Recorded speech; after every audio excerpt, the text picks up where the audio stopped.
Hello everyone welcome back to Nepal online school. स्वागत छ हजुरहरूलाई क्लास 9 को म्याथमेटिक्सको क्लासमा। हामी चाहिँ अहिले ट्रिग्नोमेट्री पढिरहेको छौँ। मैले तपाईँहरूलाई चाहिँ ट्रिग्नोमेट्रीको अहिले चाहिँ केही स्पेसल एङ्गलहरूको ट्रिग्नोमेट्रिक रेसियोजको भ्याल्युहरू चाहिँ त्यो बुझाएँ। त्यो के कसरी के आउँछ, भ्याल्युहरू के हो भन्ने कुराहरू बुझाएँ। अनि अहिले हामी त्यसैको एक्सर्साइज सल्भ गरिरहेको छौँ। एक्सर्साइजको क्रममा चाहिँ मैले तपाईँहरूलाई क्वेसन नम्बर 1 अनि त्यस पछाडि 2 यो प्रब्लमहरू सल्भ गराएँ। र आजको सेसनमा चाहिँ हामी क्वेसन नम्बर 3 सल्भ गर्दैछौँ है। ल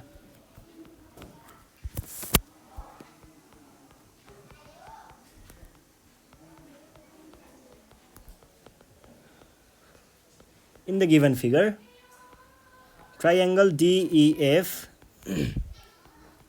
DG is perpendicular to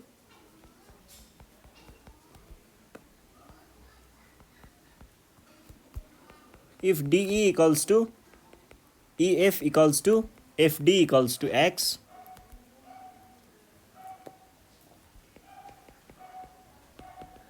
so that cos 30 degree is equals to √3/2 भनेर भनेको छ। र हामीलाई यहाँ फिगर दिएको छ एउटा यस्तो खालको।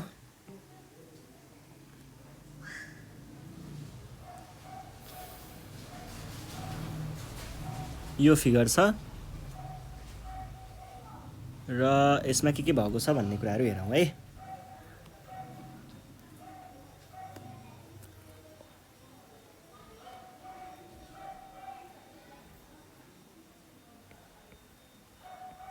X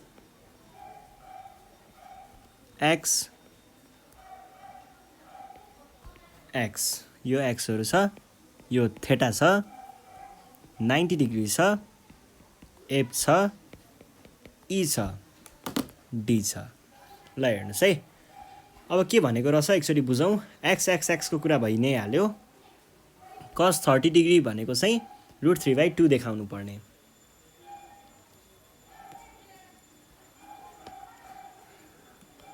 पहिला सुरुमा यो भनेको हाम्रो के छ, थेटा छ।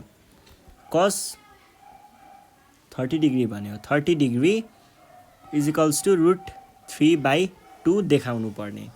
अब यो भनेको एउटा इक्विल्याटरल ट्रायङ्गल भयो, सबै साइडहरू इक्वल भएको कारणले।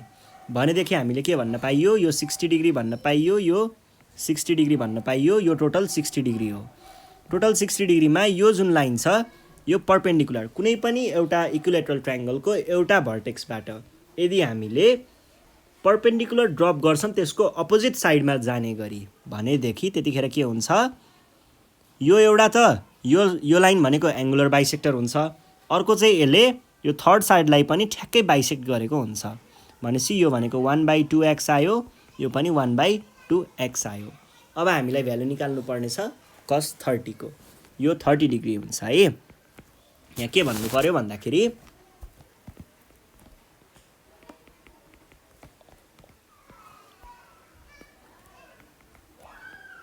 is an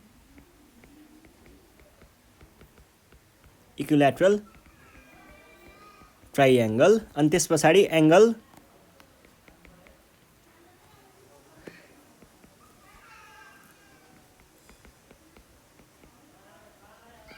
GDF किन भयो भन्दाखेरि यो चाहिँ DG पर्पेन्डिकुलर टु EF भएको कारणले ठ्याक्कै बाइसेक्ट गरेको हुन्छ। यो भइसके पछाडि हामीले अब के भन्न पाइयो त, then in ट्राइएङ्गल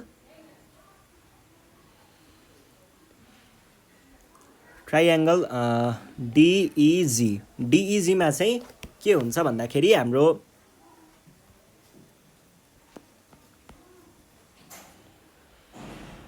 for base angle equals to theta, यदि हामीले बेस एङ्गल थेटा लियौँ भने यस्तो केसमा के हुनसक्छ त, हाम्रो पर्पेन्डिकुलर थेटा। पहिला सुरुमा कसको लागि के चाहिन्छ हेर्नुहोस् है। कसको लागि हामीलाई बी र एच चाहिन्छ। यसको बेस र हाइपोटेनस चाहिँ हामीले निकाल्नु पर्यो।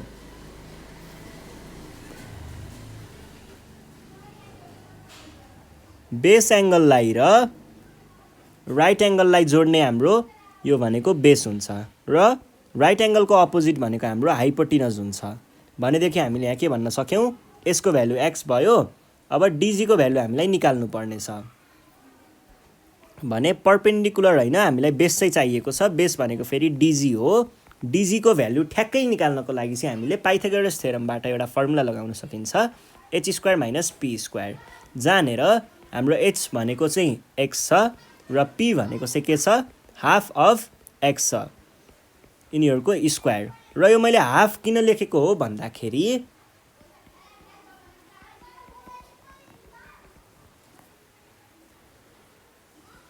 EF है यसको कारणले मैले हाफ लेखेको हो इज इक्वल्स टु के भयो त x² - 1x² / 4 अब यसलाई मैले अलिकति मिलाएर गर्नु पर्यो भने यो भनेको के हुन सक्छ त इज इक्वल्स टु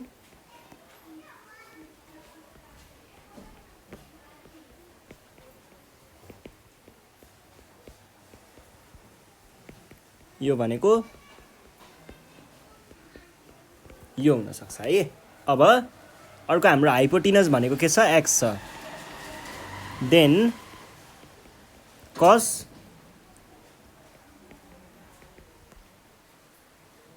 यसको लागि cos थीटा भनेको के आयो त cos थीटा भनेको चाहिँ रुट डाइरेक्ट नलेखौं b/h भनेको √3/2 टाइम्स x त छँदैछ बाइ x यो र यो गयो बाँकी रह्यो √3/2 वेयर जानेर चाहिँ अब थीटाको भ्यालु निकाल्नु है थीटाको भ्यालु निकाल्नको लागि के गर्न सकिन्छ भन्दा एंगल EDF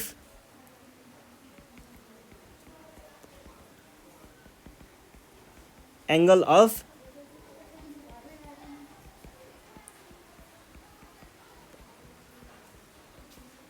इक्विलैटरल ट्रायंगल यो भइसकेपछि EDF भनेको फेरि के हो angle EDG plus angle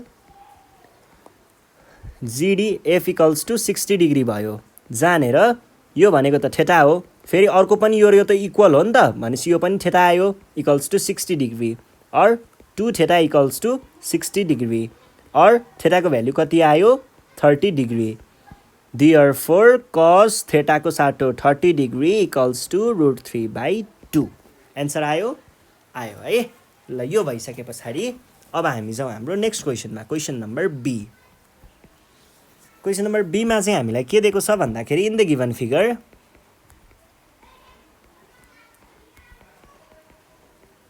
in the given triangle है PQR भन्ने ट्रायंगलमा if PQ equals to QR is equals to RP equals to Y so that के देखाउनु पर्ने हो tan alpha equals to 1/√3 tan alpha equals to 1/√3 है अब यो देखाउनको लागि हामीलाई यहाँनेर एउटा फिगर दिएको छ यस्तो खालको फिगर छ जसमा चाहिँ हामीलाई के दिएको छ भन्दा यो एउटा परपेन्डिकुलर लाइन छ यहाँनेर यस्तो खालको अनि मेजरहरुमा चाहिँ यो Q भनेको छ यो R भनेको छ यो T भनेको छ यो P भनेको छ यति भनेको Y भनेको छ अनि यो परपेन्डिकुलर भनेको छ यो भनेको Y भनेको छ त्यसपछि यो भनेको पनि Y भनेको छ है अब यो भनेको अल्फा भनेको छ हामीलाई के को भ्यालु चाहियो tan अल्फा को अल्फा बेस एंगल भनेको यो भयो भनेपछि हामीलाई यहाँनेर यो ट्रायंगललाई हेरेर चाहिँ काम गर्नुपर्ने रहेछ tan अल्फा को भ्यालु यहाँबाट निकाल्नु पर्ने हो र tan अल्फा भनेको tan भन्ने बित्तिकै यो के को रेशियो हो बेस र परपेन्डिकुलर को रेशियो हो भनेदेखि हामीलाई यसमा के चाहिने भयो त एउटा चाहिँ बेस चाहिने भयो बेस भनेको फेरि के हुन्छ कुनै पनि ट्रायंगलमा बेस एंगल र राइट एंगललाई जोड्ने साइड भनेको हाम्रो बेस हुन्छ त्यसैगरी बेस एंगलको अपोजिटमा भएको साइड हाम्रो के हुन्छ परपेन्डिकुलर हुन्छ परपेन्डिकुलर भनेको फेरि के भयो यो परपेन्डिकुलर लाइन भएको हुनाले यसले बाइसेक्ट गर्छ थर्ड साइडलाई है इक्विलेटरल ट्रायंगल हो नि त यो त y y र y भनेको त इक्विलेटरल ट्रायंगल हो इक्विलेटरल ट्रायंगलमा एउटा पोइन्ट देखि हामीले परपेन्डिकुलर लाइन ड्रप गराउँछौं भने त्यसको अपोजिट साइडमा त्यसले के गर्छ त त्यो अपोजिट साइडलाई ठ्याक्कै बाइसेक्ट गर्छ भन्नुको अर्थ चाहिँ QT भनेको हाफ अफ y हुन्छ भन्ने कुरा हो यतिबाट हामीले के को भ्यालु निकाल्न सक्यौं एउटा क्युपी के रे क्युटी हो है क्युटीको भ्यालु भयो अब बेसको भ्यालु निकाल्नु पर्यो पाइथागोरस थ्योरम लगाएर हामीले बेसको भ्यालु पनि निकाल्छौं अनि त्यसपछि tan अल्फाको भ्यालु देखाउँछौं है हियर इन ट्रायंगल PTQ मा चाहिँ PT square equals to PT square plus TQ square equals to QP square हुन्छ और PT स्क्वायर इक्वल्स टु यसको भ्यालु हामीले निकाल्नु पर्ने हो प्लस T यो भनेको हाफ अफ y को whole square equals to y square र यो मैले हाफ अफ y स्क्वायर किन लेखेको हो त किनकि PT बाइसेक्ट्स QR किन यो बाइसेक्ट गर्छ PT परपेन्डिकुलर टु QR दिएको हुनाले यो भइसकेपछि यो त हामीले क्वेशनले दिएको छ नि त और यो भनेको के भयो PT स्क्वायर इक्वल्स टु एउटा चाहिँ y स्क्वायर माइनस यताबाट आएको 1/4y स्क्वायर यसलाई मैले 4y square minus y square by 4 लेख्न सकुला त्यसपछि PT को भ्यालु हो और PT स्क्वायर PT भनेको ठ्याक्कै PT को कुरा गर्नु पर्दा यो भनेको चाहिँ रुट भित्र 3/4 इक्वल्स टु रुट 3/2 y आउला यो भनेको के भयो हाम्रो बेसको भ्यालु भयो है for base angle equals to base angle यदि हामीले अल्फा लियौं भने angle alpha base angle alpha भयो भने हेर्नुस् है हाम्रो बेस भन्ने साइड के भयो त PT भयो अनि परपेन्डिकुलर भन्ने साइड चाहिँ QT भयो यसबाट हामीले के भन्न सकिन्छ त देन tan अल्फा भनेको कति आउने भयो त tan अल्फा इक्वल्स टु के हुने भयो बेस बाइ परपेन्डिकुलर भनेको PT divided by QT PT भनेको के छ PT भनेको रुट 3/2x र QT भने x हैन y होला अनि 1/2y भयो यो 1/2y चाहिँ किन लेखिएको हो त ठ्याक्कै बाइसेक्ट गर्ने भएको हुनाले यसबाट y र y लाई क्यान्सल गरौँ रुट 3/2 मा अब हामीले रेसिप्रोकल लगायौं भने यस्तो हुन्छ 2 र 2 क्यान्सल भइसकेपछि रुट 3 आयो आन्सर भनेपछि हामीले के देखाइ रुट 3 आयो सरी एकछिन है त्यो अल्फा भयो त्यो y भयो 1/2 परपेन्डिकुलर बाइ बेस लेख्यौं कि base by perpendicular by base हो है परपेन्डिकुलर बाइ बेस सरी ठ्याक्कै उल्टो भएछ सबै कुराहरु परपेन्डिकुलर बाइ बेस यसमा QT यसमा PT यसमा 1 यसमा रुट 3 अब यो र यो क्यान्सल भयो यो रुट 3 चाहिँ यहाँ होइन यस्तो होइन है यो 1/2 हो 2 त क्यान्सल हुन्छ यो चाहिँ रुट 3 हो है अब रुट 3 1/√3 यहाँबाट हामीले आन्सर निकालेको यो चाहिँ हो है सरी फर मिस्टेक ल यो हाम्रो आन्सर भयो यसरी हामीले सल्भ गर्छौं यसपछि हाम्रो क्वेशन नम्बर 4 मा के भनेको छ solve theta is less than 90 degree यहाँनिर हामीले थीटाको भ्यालु निकाल्नु भनेको छ र थीटा इज 90 डिग्री लेख्नुको के कारण छ यो तपाईहरुले क्लास अप्सनल म्याथ पढ्नुहुन्छ भने 10 मा थाहा पाउनुहुन्छ अप्सनल म्याथ पढ्नु हुँदैन भने 11 मा थाहा पाउनुहुन्छ बेसिक म्याथमेटिक्स लिनु भयो भने है नत्र भने चाहिँदैन छोडिदिनुस् त्यसपछि अब हामीले क्वेशन नम्बर ए मा हेरौं त 4 sin square theta equals to 1 4 sin square theta equals to 1 छ हामीलाई भ्यालु चाहिएको छ थीटाको और यसलाई मैले के भन्न सके त sin square theta equals to 1/4 भन्न सके स्क्वायर थीटा छ भनेको त यस्तो हो 1/4 अब यसलाई हामीले के गर्न सक्छौं sin को भ्यालु निकाल्नको लागि चाहिँ यसलाई रुट भित्र राख्न सक्छौं 1/4 यो भनेको कति हो त 1/2 अब हेर्नुस् है sin थीटा को भ्यालु कहिले चाहिँ 1/2 होला त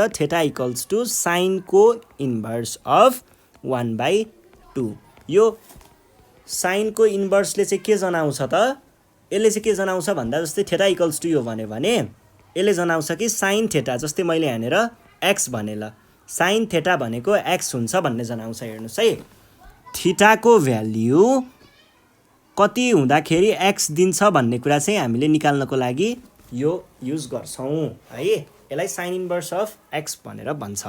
र साइन थेटाको भ्यालु x छ भनेदेखि हामीले यो लेख्न सकिन्छ है। साइन थीटा भनेको x छ भनेदेखि थीटाको भ्यालु, थीटा भनेको एंगल हो, एंगलको भ्यालु भनेको साइन इन्भर्स अफ x हुन्छ। यो कुरा ख्याल गर्नु होला। र यो चाहिँ कहिले हुन्छ त भन्दाखेरि यदि साइनको भ्यालु 30 भयो भने, सरी थीटाको भ्यालु 30 भयो भने 1/2 एन्सर आउने भएको हुनाले हामीले थीटालाई 30 लेख्यौं। एक्युट एंगलको मात्र कुरा छ यहाँनेर, हामीले अरु कुराहरु यहाँनेर लेख्नु पर्दैन है। अरु भ्यालु पनि आउँछ तर अहिले हामीले लेख्नु पर्दैन। त्यसपछि अब हामी जाउँ क्वेशन नम्बर बी मा। के भन्दैछ? 4 cos square theta equals to 1। यसको पनि कुरा त्यस्तै नै हो। और cos square theta equals to 1/4 भन्न पाइएला। और cos थीटा को होल स्क्वायर इक्वल्स टु 1/4 भन्न पाइएला। और cos थीटा भनेको 1/4 को स्क्वायर रुट भन्न पाइएला, भनेको 1/2 हुन्छ।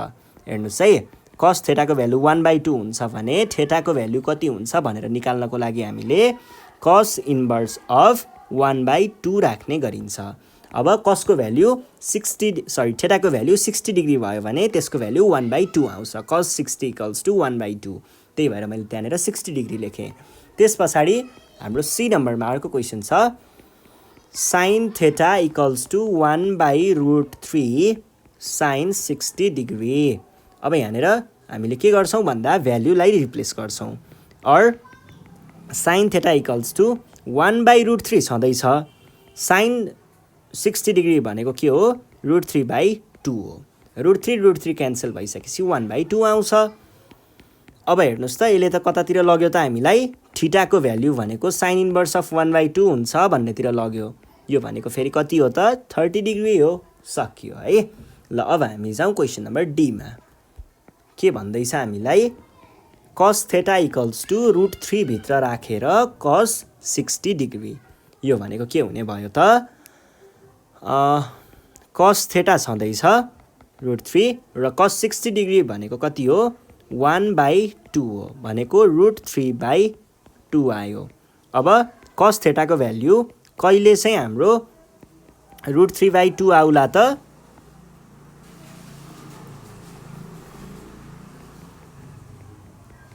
यो भनेको 60 डिग्री cos को भ्यालु 30 डिग्री भयो भने चाहिँ आउँछ है।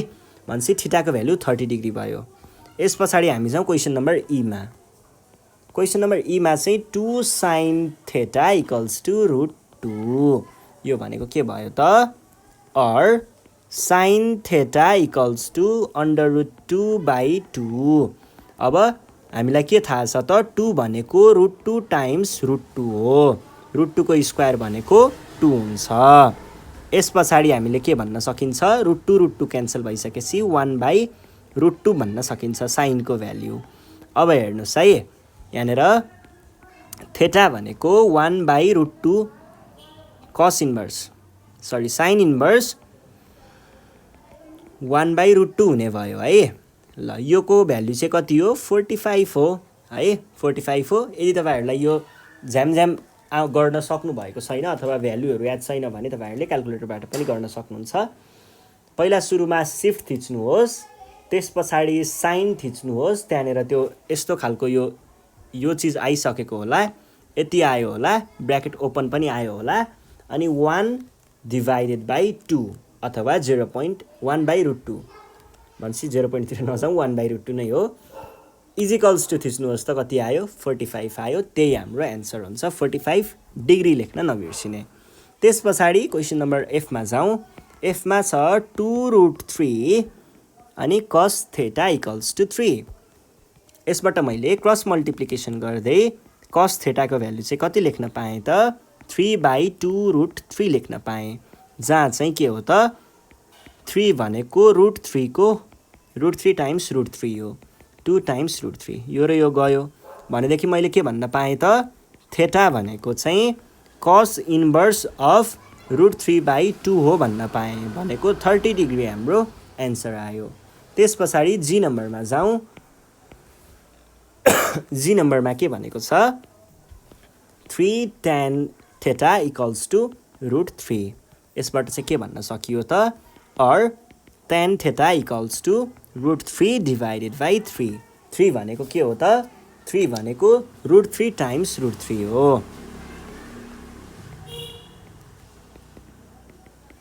यसबाट मैले के भन्न सक्छु होला त tan theta इक्वल्स टु √3 गयो 1 बाई √3 tan को भ्याल्यु कहिले चाहिँ tan को भ्याल्यु कहिले चाहिँ 1 बाई √3 हुन्छ यदि हाम्रो एंगल 30 डिग्री भयो भने त्यस पछाडि हामी जान्छौं क्वेशन नम्बर H मा के भन्दैछ √2 sin theta equals to 1 or यसलाई मैले के लेख्न सक्छु sin theta equals to 1 by √2 भन्न सक्छु अब थेटा को भ्याल्यु यदि 45 डिग्री भयो भने त्यसले हामीलाई के दिन्छ त sin theta को भ्याल्यु चाहिँ 1 बाई √2 दिन्छ भनेपछि यसको भ्याल्यु कति आयो 45 डिग्री त्यसैगरी क्वेशन नम्बर I मा हेर्नुहोस् sin square theta by cos square 60 degree equals to tan 45 degree अब यसमा के हुन्छ भन्दाखेरि हेर्नुस् है or sin square theta equals to by cos 60 को whole square is equals to के छ त tan 45 भनेको 1 होला or sin square theta cos 60 डिग्रीलाई मैले माथि लगे cos 60 भनेको चाहिँ फेरि कति हुन्छ त 1 बाई 2 हुन्छ है भनेपछि 1 बाई 2 को होल स्क्वायर or sin थेटा भनेको रुट भित्र राखेर के होला 1 बाई 2 को होल स्क्वायर होला जुन भनेको 1 बाई 2 नै आउँछ अब sin थेटा को भ्याल्यु 1 बाई 2 हो भनेदेखि थेटा को भ्याल्यु चाहिँ कति निस्केला त sin इन्भर्स अफ 1 बाई 2 निस्केला जुन भनेको कति हो त 30 डिग्री हो सकियो एकदमै सजिलो कुराहरु थियो है ल यो भयो आज हामी यति नै गर्छौं यो भन्दा नेक्स्ट सेसनमा चाहिँ म तपाईहरुलाई क्वेशन नम्बर 5 सल्भ गराउने छु हामीलाई प्रुभ दैट भनेर दिएको छ जानेर चाहिँ हामीले फर्मुलाहरु युज गर्नु पर्दैन अप्सनल म्याथमा जसरी हामीले फर्मुलाहरु लेखेर यताउता घुमाएर गर्नु पर्दैन यसमा डाइरेक्ट भ्यालुहरु राख्ने अनि सल्भ गर्दै जाने हो गाह्रो हुँदैन है ल त्यो कुराहरु चाहिँ हामी यो भन्दा नेक्स्ट सेसनमा हेर्ने छौं त्यति बेलासम्मको लागि चाहिँ नेपाल अनलाइन स्कुल बिदा माग्न चाहन्छ र तपाईहरुलाई कस्तो लागिरहेको छ पढाएको हैन भिडियोहरु जोस अब कस्तो छ हैन आफ्नो फिडब्याकहरु दिन नबिर्सिनु होला तल कमेन्टमा चाहिँ हामीलाई भन्नु होला कस्तो लागिरहेको छ पढाएको राम्रो नराम्रो के कुरा बुझेको के कुरा नबुझेको धेरै बुझेको मजाले बुझेको कस्तो छ हैन त्यो कुराहरु चाहिँ फिडब्याकमा दिनु होला र केही प्रब्लम छ भने हामीलाई यो नम्बरमा फोन गरेर सोध्दा पनि हुन्छ र अनि हामीलाई कन्ट्याक्ट गर्नको लागि चाहिँ तपाईहरुले तल डिस्क्रिप्सनमा हामीले हाम्रो सोशल मिडियाहरुको चाहिँ लिंकहरु राखिदिएको छौं त्यहाँनेरबाट हामीलाई कन्ट्याक्ट गर्न सक्नुहुन्छ प्लस यो नम्बरमा हजुरले भाइबरमा अथवा व्हाट्सएपमा पनि हामीलाई मेसेज गर्न सक्नुहुन्छ भन्दै आजको सेसनबाट चाहिँ नेपाल अनलाइन स्कुल बिदा माग्न चाहन्छ थ्यांक यू